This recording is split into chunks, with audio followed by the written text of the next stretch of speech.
So I thought I would make this last video about keeping safe with your new computer. I know that with your last computer you had some bad experiences, and I know that with there's a lot of stuff in the news about horrible things happening and people getting hacked and all of these different things. And I just wanted to give you a few of my personal tips, things that I do and the way that I do them, so that to give you just a little bit of peace of mind and to maybe help you be a little bit safer without losing the fun of having a nice new computer. A couple of things that you should know right off the bat is that I don't believe in antivirus software. There's a lot of reasons behind that I'm going to go into. The other thing that you should know is that I don't believe in updates, and I don't think that they're a good idea. And I'm going to tell you about that right now. So years ago, when I worked for Best Buy, we were doing some cleaning up underneath the shelves, and we actually found a laptop from like many years. It was something like 5 or 6 years before any of us had ever started working there, that had been lost and actually fell back behind some of the steel, and it was just written off as shrink many years back, but it was still, I mean, it was still in the box. And we had this whole conversation about you know how old it was, and we took it out of the box and we used it as kind of like a training opportunity to look at like kind of like the older technology and compare it with the computers that we had at the time. And you know and so like the really smart guys, and I'm using air quotes, you don't see me, but I'm using air quotes, the really smart guys, what they did is they said, oh well, this machine is so much slower than the machines that we have now, and they started comparing it in like gigahertz and all of these other techie mumbo jumbo, right? And so they were like, and so they were like, here, let me show you. And they started it up, and it started up faster than every single machine that we had. And I was like, well, that doesn't seem slow to me. And they're like, well, the processor's slower. But because the operating system is more streamlined than the one that we have right now, it runs a lot faster. And I was like, but doesn't that mean that it's faster? And they said, no, no, no, no, no. The processor's faster. I'm using air quotes again. The processor's faster, but the processor is doing more work on the newer machines than they do on the older machines. They were like, if we ran the newer version of the operating system on this old machine, it would take forever, right? And that's exactly what we did. We loaded up all of the updates, which included like newer versions of the operating system, and it took this machine that was ridiculously fast right out of the box and made it super duper duper slow to the point where it crashed. And it was like almost like it was like a foregone conclusion that this machine was going to crash, right? And I wish that I would have remembered that experience, because many years later with my first iPhone, I bought an iPhone 3GS, and out of the box it was just fantastic.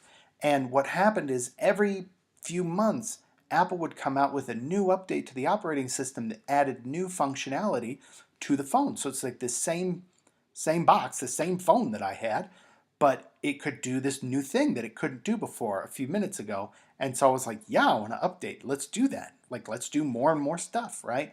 And so every time that I updated, and I would get new features, which was nice, but at the same time, it made my phone just a little bit slower and a little bit slower and a little bit slower, right? Until finally it was so slow that I couldn't do anything with it. The last update that I did on my old 3GS iPhone made it so that it was so slow there was nothing I could do, and all I wanted to do was go back to the beginning, because like this update that happened, it didn't even give me any cool functions that I wanted. It just, you know, it just was like a security update, and it made it super duper slow. And a lot of times with those security updates, what they're doing is they're increasing a new level of encryption and all this other stuff that I'm going to kind of briefly go over with you. But um, a bottom line is that it adds like a new filter that your computer has to process through that is supposed to stop some horrible person from doing some horrible thing, right? And but it turns out that there's actually a lot of stuff that you can do to prevent that without the filter. And I think back to that old laptop that we found that was many years old, right? It sat underneath a shelf for years. And, when it's sitting in a box, not connected to the world, that computer, it doesn't break. It doesn't break down. It doesn't get infected with viruses because there's nothing to infect it with. Old computers, like the old diskette computers and those old computers, viruses, they weren't even really a thing because the only way that you could get it is by taking a disk that had a virus on it and putting it on your computer, right? So as long as you're buying your software from a store and you're not like borrowing stuff from a friend, then it never happened. Like viruses weren't even really like a thing, right? And sorry, I've been coughing through all of these. Um, and so like it dawned on me like, whoa, this computer couldn't possibly get infected because it's not connected to anything. There's no outside things that can cause problems to it. And so even though it had missed something like 197 updates or well, it was a huge number, that ultimately made it crash because it tried to do all those updates at the same time. But even though it had missed all of those, it still functioned just like it would have if they had opened the box 5 years ago, 5 or 6 years ago. And the same thing is true with technology today. So when you get your new laptop, it's going to operate in a specific way right out of the box. Like that's just the way it's going to be. And there's only a handful of things that are going to influence that. The number one thing that's going to influence it is updates. And I don't care what anybody says. They're going to say this over and over and over again. It's that this will have no impact on performance. This will have no impact on performance. And it's a lie. It is a bold-faced lie because if you take a machine that has never had a computer program installed on it and you open it up from the factory, it runs like a dream. It needs to because you just spent a bunch of money on it. And if it doesn't run like a dream, you've got 30 days or whatever to take it back, and they don't want that to happen. They want you to be thrilled with the product when you open up the box. Okay? So that first update isn't going to come until at least 30 days after you've bought the product. And these updates never have a dramatic impact on performance, but they all just kind of chip away at it little bit after little bit after little bit. And that's just the nature of updates because updates are not a replacement for existing code within a computer. They're add-ons. They're little extra programs that keep adding on more and more and more and more forever, essentially. And what will happen is, sometimes these updates will bring really good stuff. They'll bring, changes to your product that you really want, right? And especially Apple. Apple's really good about doing this. Windows machines, they just do updates. They don't even tell you what it is most of the time. They just kind of, scare you into going, oh, well, you need to do this update. Whereas Apple will at least throw in some additional functionality. One of the last updates that I did they added Siri, which is something that used to only exist on iPads and on iPhones. They put Siri on your computer, and I was like, that's fantastic. Let's do that, you know. And but after a while, I saw a big, huge performance dip, and so I turned Siri off because this particular laptop that I have was never designed to have Siri on it. Its processor can't handle it. Like the chipset, the way that it's built, it's not made for all of these additional accessories, all these additional programs. And the same is going to be true for your computer. Stuff is going to happen down the road where they're going to come up with some cool new thing, and they're going to go, well, we could technically get it to work on the MacBook Air from 2019, but it's going to make it really slow. And a MacBook from 2020 is going to handle it better than one from 2019, right? That's just the nature of technology. But something that you can do to make sure that your technology runs smoothly and your performance stays consistent with the product that you purchased is to avoid updates. Now, there is an inherent risk in doing that. There are, aside from the security concerns, which are considerable, there are always bugs in software. Every piece of software that I've ever built has had some kind of a flaw in it that I had not originally perceived. Stuff happens that you just don't even think of happening. Somebody typing in a symbol instead of a number or a letter into a query that I would write, stuff like that. And before you think that can't happen, it totally did happen. And what was happening was this guy was in, I can't remember, I think it was Turkey, and we are a US based company. And so what he was using Google Translate to copy and paste. It wasn't Google Translate, it was some other translator. Maybe it was Google Translate, I don't remember. But he was trying to copy and paste. So he would write something, some kind of a note for his expense report, and he would write it in Word or whatever thing he had, and he would copy it into Google Translate, translate it into English, and then he would copy and paste it into his expense report. And what was happening was there were the separations within their words weren't actually spaces. It was like a picture of a white square, basically. And so he would paste this into his expense report. And from his perspective, and even like when we would watch him do this, it looked perfectly normal. But it broke lots of stuff when he tried to do that, because you're trying to send an image where a space is supposed to be, and it made all sorts of stuff blew up, and it took forever for me to figure out what was going on with that guy, right? But when we did finally figure that out, I was able to write a piece of code, and then we were able to update the system, and so that when he had that problem, he could continue on his operation just like he was doing, and it wouldn't break the system anymore, right? And so that's just an example of a bug that I happen to work on.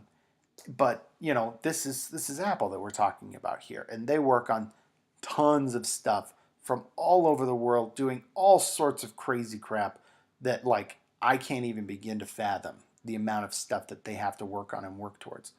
And and so a lot of the bugs that they do are stuff like that, things that are just out of nowhere, right?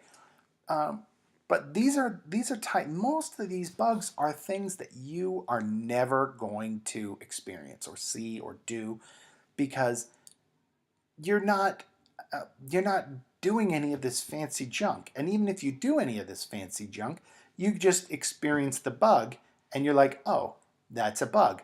Move on, right? It's only in situations where Apple has a power customer that's sends them millions of dollars for tons of computers throughout the year, or custom software that they build for some enterprise somewhere, and they have to push out a patch to fix a bug on tons of machines. There's a certain threshold that it has to cross before they even do a patch for this kind of stuff. And so, I mean, even if you do experience a bug, a computer program crashes or something like that, they're not necessarily going to do a patch for your bug. They might, but you never know. It could be something as simple as, you just don't have enough memory, or you have a bad sector. There's no way to tell that it's going to be a patch that fixes your particular bug. Although, that being said, I have had bugs before that I did report to Apple, and then a few months later, a patch came out to fix that exact bug. Was it because I reported the bug, or was it because somebody else reported the bug? Probably. I'm sure there had to have been a number of us that reported that particular bug. It was a thing with iPhones, if I remember correctly. No, it was Macs. It had to do with emails and stuff like that. Anyway, so going back to what I was saying, most of the time when they test these operating systems and they put them together with all of their different software, they test them very thoroughly. That's one of the things that I really like about Apple, is how much effort they put into their programming. So, like, for example, updates on Macs probably come out once a month, maybe once every other month, whereas Windows, they send them out like once a week, because their issue is to push it out as fast as possible. They don't necessarily take the time to make sure that it works for everything. But so, like, when you get this thing and you get it out of the box and it runs like a dream, that's probably going to stay that way unless you change it. Okay? And updates are one of those things where they kind of like force a change on you. Um, and so that has a tremendous impact on the performance. Now, the other side of that is the security side of it. Okay? And I recognize that that's a very real concern. But there are ways that you can protect yourself from these kinds of security concerns. And you already do the big one, which is back up your machine. You do Time Machine. I saw it on your other machine. It's part of your regular routine. You have a backup of your machine. And so if someone were to, I don't know, the worst possible thing that somebody could do to you is brick your machine, which means that they figure out a way to stop it completely so that you have no control over your machine at all. Okay? And so all your pictures and stuff like that are just gone. And that's a terrible, terrible tragedy. It's not something that's fun. It's bad. It's just a very bad thing. But at the end of the day, data in general, what makes it powerful and wonderful is that it's ridiculously easy to duplicate. And so if you already have a copy of all of this important stuff, you can always just put it back. Repairs are usually not free. Sometimes they are with Apple. Depends on how things go. But most of the time, the worst viruses out there, the worst security problems that happen, it's the brick. It's the taking your machine and it's turning it into a giant brick. And in those cases, the worst case scenario, they have to take your old hard drive out of your machine, put a new hard drive into your machine, and then transfer your files back onto it. And it's wildly inconvenient for a business, but for a general consumer, it's really not that big of a deal. Because you sit there and you go, well, dang, I can't use my computer for like the next few days while somebody fixes this for me. I mean, that's it. That's all there is to it. And there was a great picture of the hard drive in this one. Was it in this one? I saw a picture of a hard drive. I think it was under the MacBook one, where you actually got to see what the hard drive looked like in this, because they had an exploded view. Um, now, with Macs, it's not like the old Windows machines where you can just kind of take a few hand screws and just unscrew the whole thing.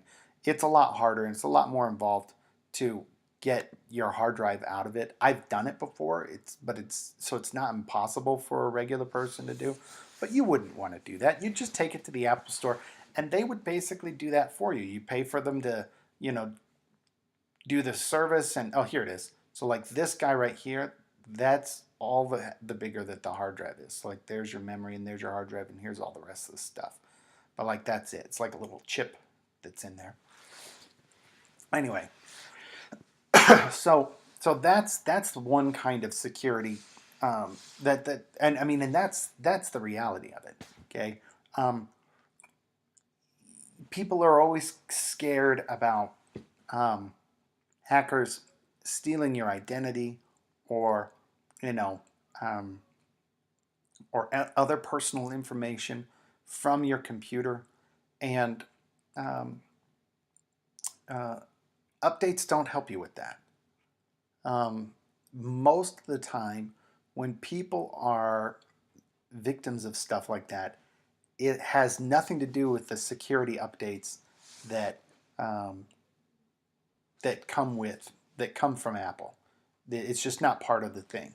Um, it does happen, and there are ways um, for um, predatory users to be able to try and hack into a computer remotely um, in order to forcibly remove information from a computer. But I mean, you have a much better chance of getting struck by lightning or winning the lottery than being subject to an attack like that. So, sacrificing a significant amount of your computer's performance and your happiness towards that computer for safety against something that's so remote, at least to me, it just doesn't seem worth it. And that kind of that brings me over to antivirus software. So antivirus software is kind of the same story as the security software for for within updates, but it's way worse because sorry, uh, antivirus software um, it doesn't even do the same. It's like security updates on top of your security updates, and basically the way that it works is the way that all antivirus software works basically the exact same way. What they do is they use a processor pass through filter where everything that your computer does passes through this lens, this filter. And what it does is it looks at what you're doing as you're doing it to see if it recognizes a specific pattern that they know is a virus. And yeah, I mean, that's the best way that I can describe it. And the way that they do this is that they take a machine that they know is infected and they compare it with the machine that they know is not infected and they look at the path, the way that things pass through their filter in both situations and they determine, and that's how they recognize it. Okay. Um, and there's a lot of problems with that. The first thing is that passing it through that filter and passing through every single thing through that filter takes a lot of energy on the part of your computer. And a lot of things that your computer would just normally do incredibly smoothly, like boot up, can't and don't. And they just don't go very smoothly because that boot up sequence is where the overwhelming majority of viruses are in a computer. And so the way that antivirus software has to work is that it has to modify your operating system so that it doesn't function the way that it's meant to function. and instead it has a series of stops at certain points so that it doesn't just progress through. Because viruses are not made by nature, they're made by people. And these guys who make these viruses go out and buy things like Norton antivirus. And they go, okay, how can we mess with Norton antivirus? And what they do is all they need to do is get one step ahead of Norton antivirus to stop Norton antivirus. And and the problem is that like, so then you get this race, right? Where and the worst part of it is that Norton is always one step behind. They have to be one step behind because of the way that they do their process. They have to see an infected machine before they can figure out how to stop the infection, right?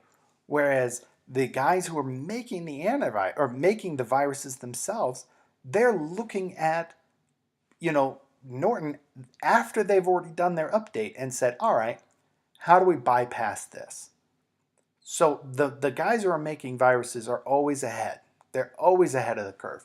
And the only thing that Norton antivirus stops you against is viruses that the virus programmers have already moved on from. They don't even care about that anymore. They're on to the next thing. And so like there's other viruses out there, you know, and so like what the worst part of it is that the list of viruses that Norton has to check for and the amount of checks that Norton has to check for continually grows and grows and grows and grows with time. And there's no way that any program in the world could check for all of the viruses, right? To check for all of the different kinds of viruses quickly. And as time goes on, it just keeps growing. And so it just becomes slower and slower. And newer versions of Norton comes out and newer versions of computer processors and stuff come out. And so it's able to get through some of that stuff relatively quickly. But by installing antivirus software on your machine, again, it's that 1 in a million chance, that lottery chance, right? Where you sit there and you go, you know, I've got the same chances of getting struck by lightning, right? And I'm going to insert this software that's going to dramatically change the way that my computer operates negatively, right? So that to avoid this thing that really, if it did happen to you, isn't the worst thing in the world. It's really not that big of a deal to recover from. Would it cost money? Yes. Would it cost more than Norton antivirus costs? Yes, that is also true. But is it worth it? In my opinion, absolutely not. Especially on a Mac, okay? And especially if you learn a couple of things that I'm going to go over right now, okay? So, like I said, those 1 in a million attacks, okay, where somebody's trying to like brute force their way in through the internet to get to your computer to install a virus, or what's more likely is that you get a flash drive from somebody that has a virus on it already because you're sharing pirated software or whatever. That was a really common thing back in the 80s and the 90s. Not with flash drives, I mean disk drives, but you know what I'm saying.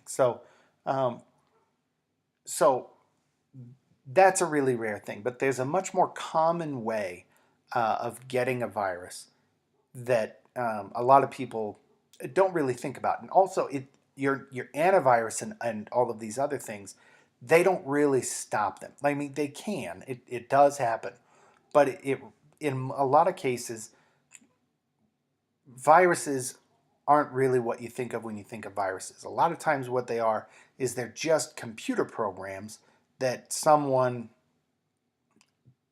tricked you to install.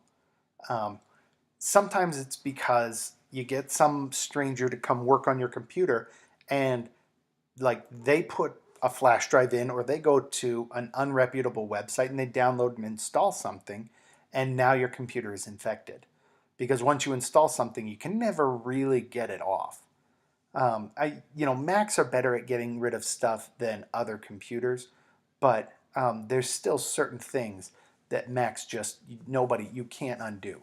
But usually in those cases, you can do Time Machine. You can go back in time to that point before you installed that horrible thing, and that fixes the problem and gets rid of most of those things. But the best solution is to just not install them in the first place. And the way to avoid installing them in the first place is to never go to a site unless it's reputable. And when I say reputable, I mean like there's only a handful of sites that you would ever go to.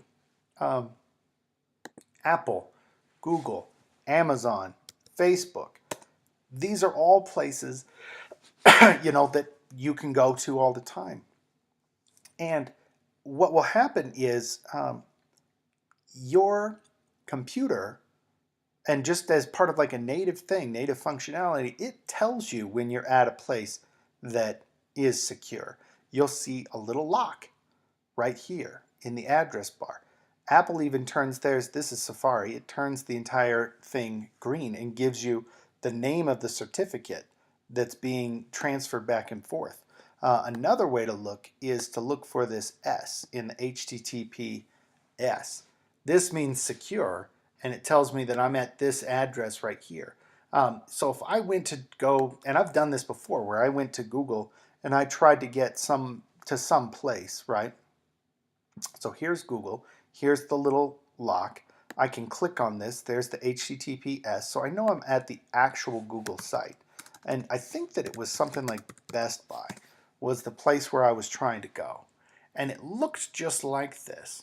But when you clicked on it, it didn't actually go to Best Buy. It went to some other website that looked like Best Buy. Yeah, I think it was like this or something like that.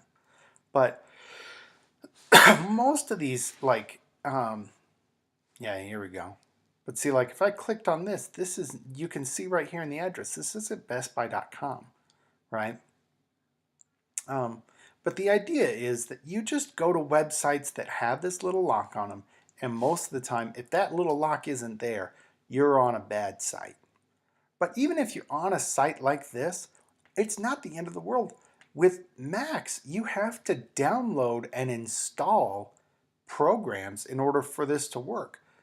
So like if you just don't install stuff, you know, and I know that sounds ridiculously simple, but it's because it is ridiculously simple, you know.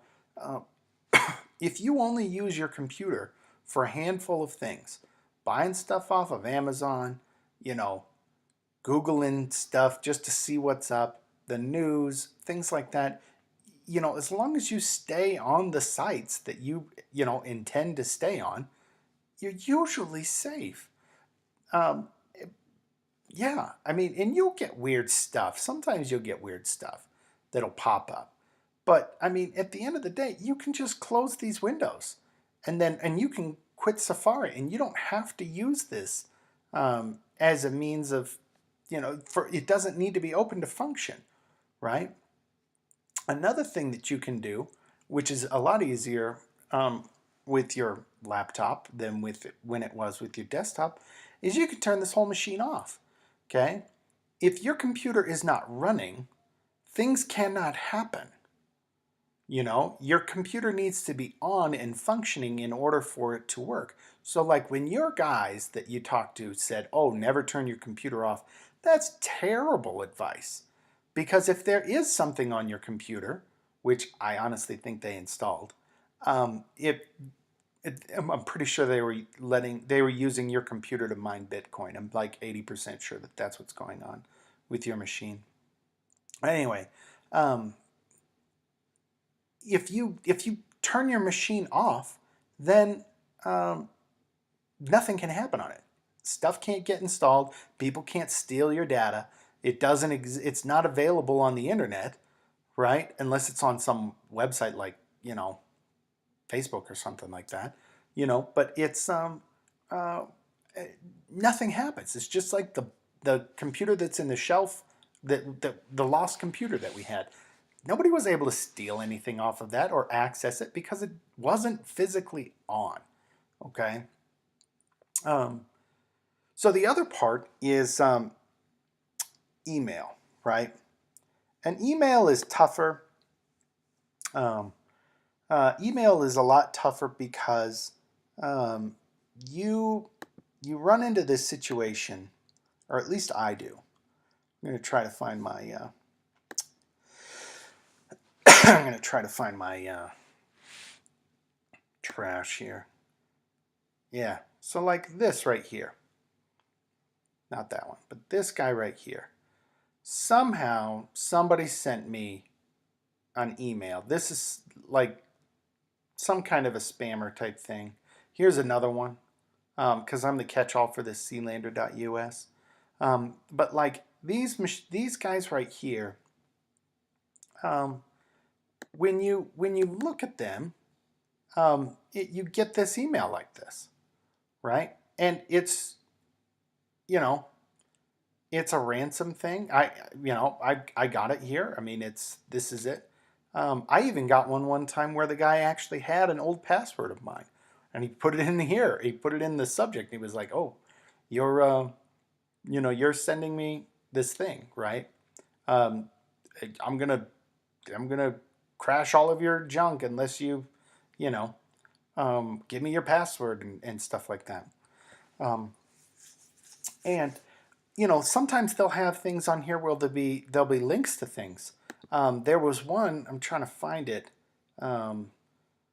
where there was like a PDF of a thing. I'm trying to find it. Maybe it was in a different um, maybe it was in a different trash or something like that. I can't remember now. But you know, there are these. It's these. This is the kind of stuff that would uh, give you a virus. But it's as simple as, you know, not downloading something, not putting it on your computer, not installing whatever they tell you to install. And the way that Macs work, like you can't install stuff on here without authorization. It doesn't allow you to do that. And so it becomes this thing where it's like, well, as long as you're not installing anything on here, then you're usually fine. But there are people out there, and I'm part of them, is that like I sit there and I go, okay, well, I'm trying to do this thing, and it's I need this software, but I don't want to pay for this software, so I'm just going to download this free version of this software, and I don't really know who it's from, but I want to get it, and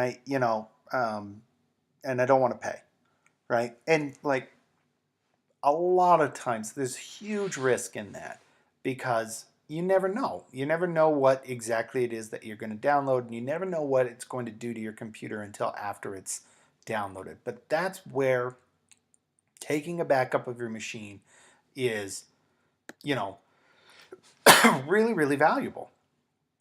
And so, but you don't do that very often. And so it's like, why do that? What would be the point, you know? Um, so anyway, I feel like I've rambled on for way too long now. But the idea is, as long as you control what is installed on your machine and you control where you go on the internet and you know where your data is coming from, which websites you're accessing, your level of risk is relatively low from a virus or malware perspective. And um, having antivirus software or like all of these different updates, they don't always protect you. In fact, if you read the fine print, it actually tells you that like in the Norton thing, that this by no means guarantees that you will not get infected with a virus. Um, and so it becomes a matter of, is it worth it? Is that small fraction of a peace of mind worth losing this awesome, fast computer that you just bought. Um, because that's what's at stake, is that like you buy this thing and you don't get to keep it and you lose it because you're afraid of whatever. And, I think that you've got a really good method with the Time Machine backups that puts you in a very safe spot. Um, but also, you do a lot of stuff on your iPad too, so you kind of have a backup there. Anyway, that was my just my 2 cents. Because I know, like, if we whatever we end up doing, if you want me to, I'll still install antivirus software on this machine if that's what you want to do. But regardless, let me know what you want to do. I hope this helped at least a little bit. So talk to you later.